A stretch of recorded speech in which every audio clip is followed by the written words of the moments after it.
Well, mga kapupong muling napapansin ng mga tao sa mundo ang sitwasyon sa Strait of Hormuz matapos ang sunod-sunod na kaganapan na may kinalaman sa Iran at galaw ng mga barko sa lugar.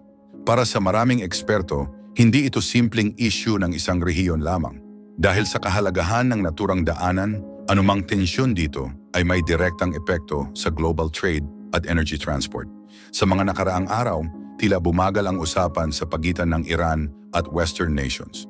Ang inaasahang pag-usad ng diplomatic talks ay hindi gaanong nangyari, kaya nagdulot ito ng pag-aalala sa iba't ibang sektor, lalo na sa maritime industry. Mahalaga ang Strait of Hormuz dahil malaking bahagi ng oil supply ng mundo ang dumaraan dito. Ibig sabihin, kahit maliit na aberya ay maaaring magdulot ng pagtaas ng presyo at makaapekto sa ekonomiya ng maraming bansa. Mas naging usap-usapan ang sitwasyon nang may isang French vessel ang nakaranas ng kakaibang pangyayari. Ayon sa ulat, nakatanggap ito ng warning shots sa mga oras na ito ay dumadaan sa naturang strait. Sa kabila nito, nagpatuloy ang biyahe ng barko ng ligtas at walang pinsala, ngunit nag-iwan ito ng pangamba sa ibang shipping companies. Sinabi ng mga autoridad sa France na nilapitan ang barko at pinadalhan ng warning shots. Wala namang nasaktan sa crew at nanatiling maayos ang kondisyon ng sasakyang pandagat. Gayunpaman, para sa mga eksperto, ipinapakita ng ganitong pangyayari kung gaano kasensitibo ang sitwasyon sa isang kalapit at kritikal na ruta. Kahit maliit na insidente ay maaring magkaroon ng mas malawak na epekto. Bilang tugon, muling iginiit ng France ang kanilang commitment sa freedom of navigation at sa proteksyon ng commercial vessels.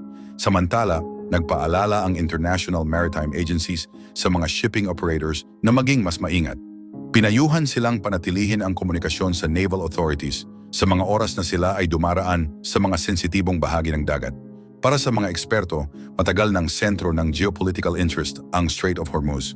Dahil sa makitid nitong daanan at sa dami ng oil na dumadaan dito, nananatili itong mahalagang bahagi ng global economy. Kaya naman, kahit simpleng tensyon, ay agad na nararamdaman sa iba't ibang panig ng mundo.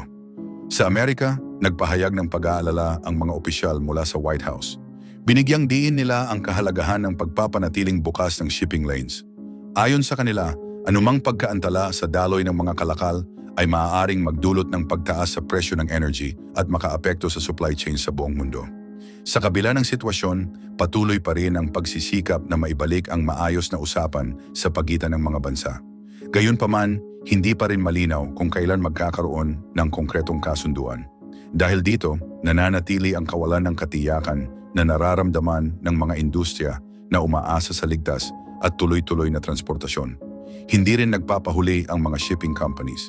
Marami sa kanila ang nag-a-adjust ng kanilang operasyon tulad ng pagrepaso ng mga ruta at pagdagdag ng safety measures para sa kanilang crew. Ang iba ay mas pinapalakas ang koordinasyon sa naval escorts upang masigurong ligtas ang kanilang mga biyahe. Sa Iran naman, iginiit ng mga opisyal na ang kanilang mga kilos ay naaayon sa kanilang national security priorities. Ipinakita rin nila ang kahandaan na makipagdialog kahit mabagal ang progreso. Para sa mga eksperto, mahalaga ang tuloy-tuloy na komunikasyon upang maiwasan ang hindi pagkakaintindihan. Mga kapopong nananatiling alerto ang global markets.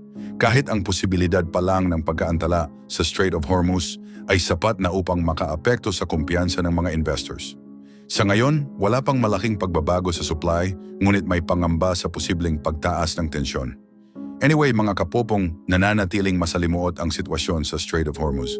Habang patuloy ang pagbabantay ng iba't ibang sektor, malinaw na ang balance sa pagitan ng seguridad at malayang daloy ng kalakalan ay isang hamon na patuloy haharapin ng mga bansa. Well, mga kapopong, unti-unting bumabalik ang galaw sa isa sa pinakamahalagang rutang pandagat sa buong mundo matapos ang sunod-sunod na tensyon na nakaapekto sa daloy ng oil at kalakalan.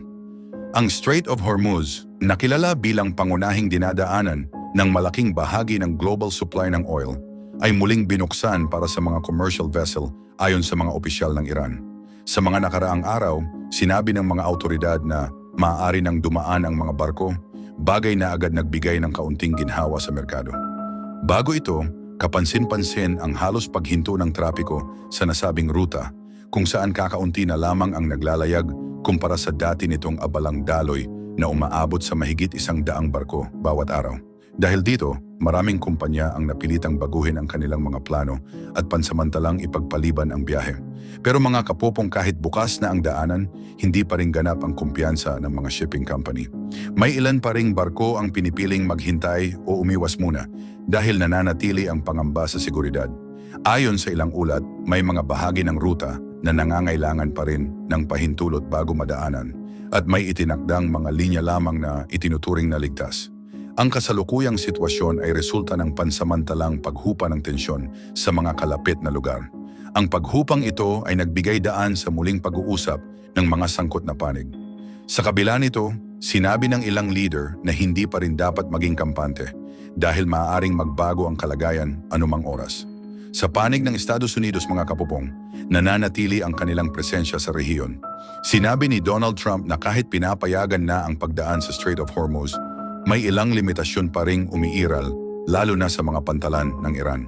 Ang ganitong setup ay nagdudulot ng dagdag na pag-iingat sa mga kumpanyang may operasyon sa lugar. Malaki ang naging epekto ng mga pangyayaring ito sa pandaigdigang merkado ng energy. Matapos ang anunsyo ng pagbubukas, bumaba ang presyo ng oil na senyales ng pag-asa na muling magiging maayos ang supply. Pero ayon sa mga eksperto, hindi pa rin ito sapat para masabing stable na ang sitwasyon dahil marami pa ring dapat bantayan.